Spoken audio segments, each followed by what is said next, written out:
What career is entirely useless? After 8 months of the most grueling years of my life, I found out that my dream career was completely useless. I spent years learning different supplements, treatments, techniques, etc., just to find out people in the dentistry field don't care if their patients get better. In fact, when I tried to do my job correctly, I was fired because I refused to trick my patients. I was recommended to treat simple solutions as if they needed thousands of dollars in repairs instead of just giving them some floss. I was recommended to tell a child to use a high-tech mouthwash kit just because they had some food in between their teeth. If the patient isn't brushing properly, they'll tell you to buy an electric toothbrush that's not only overpriced but also gives them a commission. I've seen countless patients break into cold sweats just thinking of whether their insurance would cover the complicated treatment methods. I made a complicated treatment method. I made it because the feeling for my patients, despite my clinical's policies for treatment. Whenever my patients have an issue with their insurance that can't cover it, I recommend easy DIY solutions, especially like the one I'm going to reveal to you. A lot of problems like cavities, bad breath, and most gum diseases stem from one thing, an imbalanced pH level. This stems from the acids in your mouth and from the food you eat, resulting in odors forming from the pH level in your saliva dropping to 5.5. The ideal level of pH you want in your mouth is 6.7. If your breath stinks, that's probably why. Snacking during the day is also one of the top contributors to why your pH level sucks. If you're unsure whether your breath has an odor or not, lick your wrists on the side where your skin is sensitive. Let it dry for a moment, and if the smell is bad, it's very likely your pH is unbalanced. A couple of years ago, a patient with a severely imbalanced pH level came to me, and luckily I had the solution for them. The patient, a mother, came into my office with her toddler who refused to talk and keep holding his cheeks in pain after doing x-rays on him. We saw the beginnings of 7 cavities. Typically you find a couple on most patients, but this was a toddler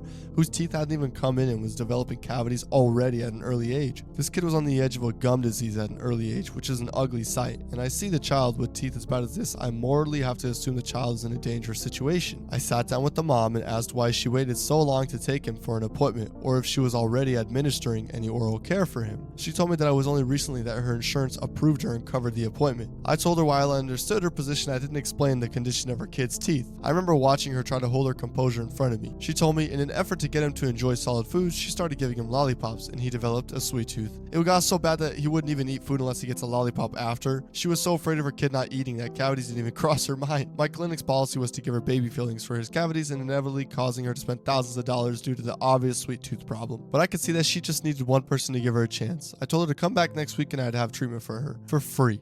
I already knew what this baby needed. I went to the office and checked for some tooth cleaning lollipops. Luckily, I had a whole bag left with multiple flavors of the lollipops that prevented cavities and cleaned your teeth. They had a golden component, which is excellent for reducing acidity and in turn rebalances the oral pH level, stripping away the bacteria that infest your saliva. The best part is that the cleaning process only takes 10 minutes and they taste amazing.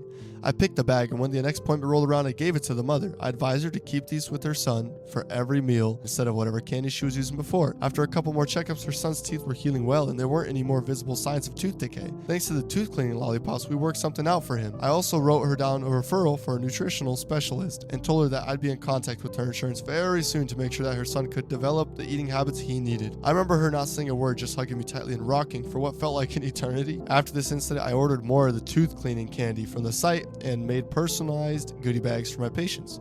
You'd be surprised at how many of these guys come in with the same issue. And the tooth cleaning candy had been a success in treating each patient. My supervisor, however, started noticing a huge difference in the amount of appointments and referrals I had for their fancy treatments. He came to me one day and demanded to know why I was taking more patients because I was below the quota of appointments. And I told him the truth. I had more patients than ever. I was just helping them stay healthy rather than forcing them to spend their money on the teeth. He gave me a huge lecture about how they need to fund their clinic and the treatments are beneficial for our pockets. I told him that I made an oath to help people, not an oath to get rich.